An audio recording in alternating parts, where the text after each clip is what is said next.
Nggak kepake ya Bu ya? Nggak kepake katanya.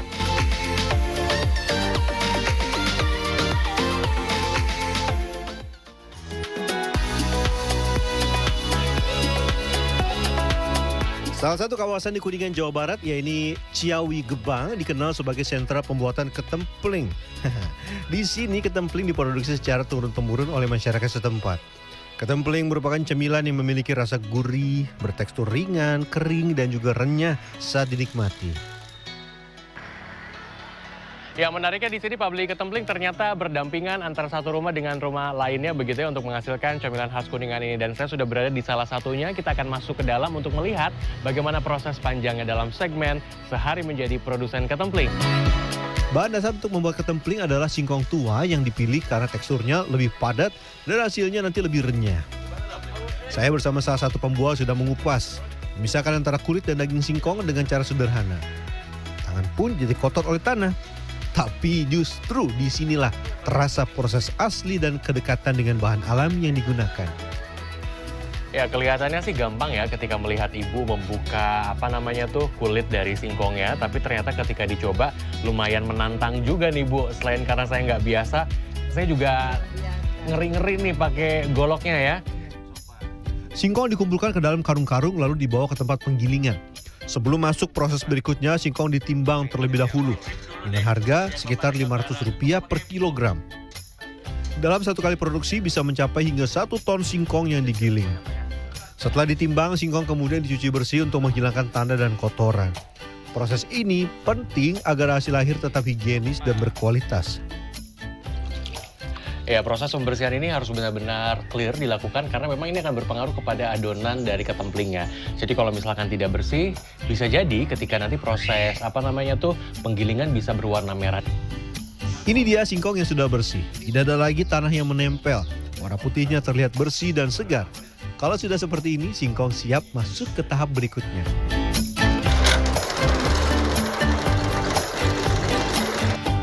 Singkong kemudian langsung digiling menggunakan alat khusus. Namun proses penggilingan ini harus dilakukan dengan hati-hati karena melibatkan mesin yang cukup tajam dan berputar cepat. Penggilingan memang menggunakan alat ya, bisa kebayang karena dulu sempat menggunakan manual juga, ternyata karena permintaan cukup banyak jadi menggunakan alat. Hasil penggilingan singkong berubah menjadi adonan halus yang lembut dan lembab. Teksturnya sudah menyatu sempurna, tidak terbentuk lagi seperti singkong. Ini menandakan proses penggilingan berhasil dengan baik. Adonan kemudian masuk ke dalam proses pengepresan, menggunakan alat khusus dengan sistem dongkrak. Proses ini membutuhkan waktu kurang lebih 6 jam agar kandungan air di dalam adonan bisa keluar maksimal. Hasil akhirnya tekstur lebih kering, menandakan adonan sudah siap digunakan. Oke, siap, nyalain ya. Oke, Pak Wo ini udah selesai ya Pak ya? Ya. Oke, ini sudah selesai dari Pak Wo. Sekarang kita mau lanjut ke rumah produksi, bahan baku membuat ketemplingnya sudah ada. Saya jalan ya Pak ya, hatur nuhun. Oke.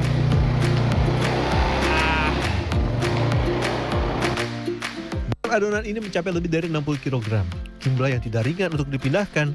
Saya akan membawanya ke rumah produksi yang berjarak sekitar 200 meter menggunakan motor. Bahkan motor sampai masuk ke dalam rumah produksi karena saking beratnya. Nah, ini akan sulit jika harus digotong secara manual. Waduh. Ini disclaimer dulu ya. Jadi saya bawa motor ke dalam ini bukan inisiatif saya, tapi ini arahan dari Bapak yang punya ketempling. Memang seperti ini, karena kita membawa beban yang cukup banyak. 2 ini aja udah hampir lebih dari 60 kg. Hasil pengepresan adonan tadi kemudian dibuka dan dikeluarkan dari karung. Adonan yang sudah padat dimasukkan ke dalam wadah khusus. Selanjutnya dilakukan proses pembongkaran secara perlahan. Adonan dihancurkan agar berubah menjadi taburan halus. Proses ini penting untuk membuat tekstur lebih merata sehingga mudah diolah pada tahap berikutnya. Iya. Pak Ujang, jadi ini juga kita lagi memfilter lagi ya sebelumnya. Karena memang dalam gilingan biasanya ada apa tuh Pak? Ada yang nggak kegiling, biasanya model serat-serat itu kan nggak kegiling semua tuh, yang model seperti ini ya harus dipisahin. Oke, jadi harus diambil ya. Pengaruh sama hasil akhir nanti. Setelah melalui proses pembongkaran, adonan kemudian diayak untuk mendapat tekstur yang lebih halus dan merata. Proses pengayakan ini dilakukan menggunakan saringan khusus agar bagian yang masih kasar bisa dipisah. Dengan diayak, hasilnya menjadi lebih lembut dan seragam. Sementara bagian yang belum halus akan diproses kembali hingga mencapai tekstur yang diinginkan. Waduh, ini udah jadi nih dari proses tadi pengayakan. Jadi bentuknya memang benar-benar halus seperti ini. Dan ini tidak ada lagi serat-serat yang tersisa dari sebelumnya ketika proses pemecahan berlangsung. Berikutnya masuk ke dalam proses pembuatan bumbu ketempling. Terdiri dari campuran penyedap rasa dan bumbu lain yang sudah menjadi resep khas. Bumbu ini disiapkan terlebih dahulu agar rasanya merata saat dicampurkan. Selain itu, tambahkan pewarna makanan untuk menghasilkan warna kuning yang menjadi ciri khas ketempling. Setelah semua siap, bumbu kemudian disatukan dengan hasil gilingan tepung tapioka. Proses pencampuran dilakukan dengan menguleni atau mengaduk hingga semua bahan menyatu sempurna. Tekstur adonan menjadi lebih padat dan siap dibentuk, menandakan proses ini berhasil dengan baik. Proses menguleni dilakukan dengan tenaga dan ketelitian. Adonan terus ditekan, dilipat, dan diaduk secara berulang agar bumbu benar-benar meresap ke dalam setiap bagian. Nah, ini saya sama Kang Udin lagi menggalai ini ya dari adonan pembuatan ketempling. Jadi ini adalah campuran dari kocekan dan juga singkong atau tepung singkong yang kemudian sudah halus seperti ini. Memang butuh tenaga ekstra ya. Setelah melalui proses pengulenan yang cukup panjang, adonan kemudian menjadi kalis. Teksturnya terasa lebih halus, lentur, dan tidak lagi lengket di tangan. Aduh, ini dia hasil akhir dari proses penggalaian yang kemudian sudah dilakukan kurang lebih selama 30 menit. Jadi ciri-cirinya kalau misalkan sudah kalis dan tidak menempel, berarti sudah selesai dan kita bisa masuk ke proses berikutnya. Lumayan berat ini. Adonan berikutnya akan diolah oleh ibu-ibu yang sudah berpengalaman. Adonan diambil dalam beberapa bagian lalu dibentuk memanjang dengan tangan. Proses ini dilakukan dengan telaten agar ukurannya seragam.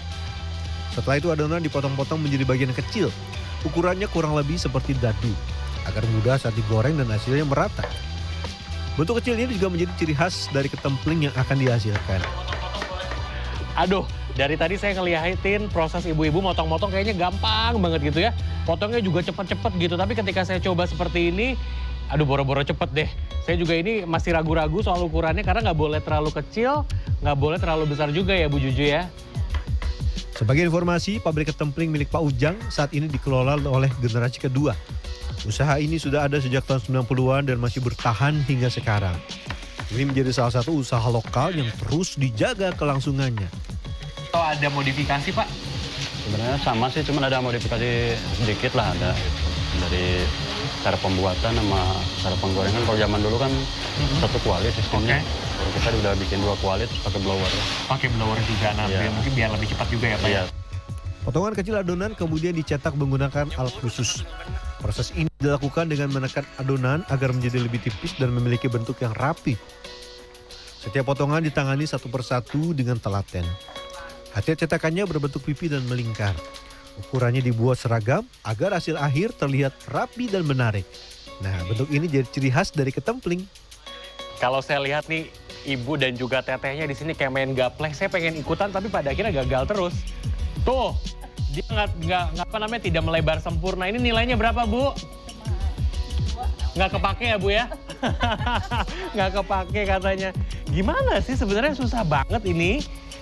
Waduh, karena udah biasa kali ya Bu ya. Hasil cetakan ketempling kemudian dikumpulkan dan disimpan dalam anca, yaitu wadah khusus yang digunakan untuk menampung adonan yang sudah dibentuk. Penyusunan dilakukan secara rapi agar tidak menempel satu sama lain. Setelah itu anca disusun ke dalam rak penyimpanan. Rak ini digunakan untuk menata hasil cetakan agar tetap terjaga kebersihan dan keterapiannya. Bisa dibilang ketempling ini kan mirip dengan kerupuk ya, sesuatu yang kriuk ketika dinikmati. Tapi setelah saya lihat banyak prosesnya ternyata berbeda dengan kerupuk. Kalau kerupuk itu biasa dikeringkan dulu, baru kemudian masuk penggorengan. Nah ini sebenarnya tinggal menunggu antrian aja, meskipun tadi teksturnya masih lembek seperti ini tuh udah bisa langsung digoreng. Tahap berikutnya adalah proses penggorengan yang masih menggunakan cara tradisional. Menggunakan kayu bakar sebagai sumber api, ini memberikan cita rasa khas pada ketempling. Terdapat 2 kuali yang digunakan dengan suhu yang berbeda. Satu dengan suhu sedang dan satu lagi suhu sangat panas. Pengaturan suhu ini menjadi kunci agar ketempling matang sempurna dan memiliki tekstur yang renyah. Suhu yang panas saat proses penggorengan membuat ketempling mengembang dan membentuk gelembung-gelembung di permukaan. Gelembung ini jadi ciri khas ketempling matang sempurna. Kalau gembung ini biasanya dari Kuncinya dari minyaknya, panas enggaknya, suhunya kan dibedain, yang itu agak dingin, yang ini memang panas gitu, harus panas, biar ngembang gitu. Dan memang ciri dari ketempling itu mengembang seperti ini apa ya? Iya, ciri gini.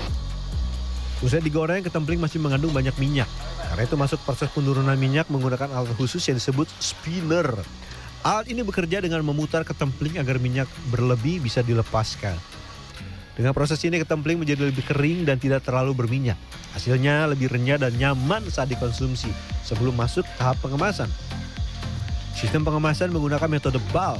Ketempling dikumpulkan dalam jumlah tertentu lalu dikemas dalam satuan besar. Ukurannya beragam, menyesuaikan kebutuhan pasar. Masih kurang ya Bu ya? Nah memang ini untuk setiap bal-balan atau setiap bungkusnya ini variasi ya untuk beratnya. Ada yang sekitar 2 kilogram, ada juga yang minta 5 kilogram, tergantung dengan permintaan pasarnya gitu. Nah ini kita lagi ngukur yang 2 kilogram. Masih kurang ya Ibu? Masih kurang? Masih. Ketempling biasanya didistribusikan ke toko oleh-oleh dan warung-warung sekitar. Pabrik ini menjual ketempling dengan harga sekitar Rp70.000 untuk 2 kg. Ini harganya terbilang terjangkau dengan kualitas dan proses tradisional yang digunakan. Ketempling biasanya dinikmati sebagai teman makan bakso. Teksturnya yang renyah dan memberikan kontras dengan kuah bakso yang hangat serta berkuah. Perpaduan rasa gurih dari ketempling dan lezatnya bakso jadi kombinasi yang pas di lidah. Tidak heran jika banyak orang menjadikannya sebagai pelengkap favorit. Sederhana, merakyat, namun selalu bikin lagi. Saya udah membuktikannya sendiri, ternyata memang betul ya menikmati bakso ditambah dengan ketempling ini merupakan perpaduan yang pas banget. Ada gurihnya, ada kriuk-kriuknya juga. Nah perjalanan saya di Kabupaten Kuningan berhenti sampai di sini. Tadi sama-sama kita sudah melihat bagaimana proses panjang pembuatan ketempling, termasuk juga menikmatinya dengan bakso. Seperti biasa, mudah-mudahan ini bisa menjadi inspirasi untuk Anda. Kiki Aryadi, Rizky Rahadian, Kabupaten Kuningan, Jawa Barat. Sampai jumpa.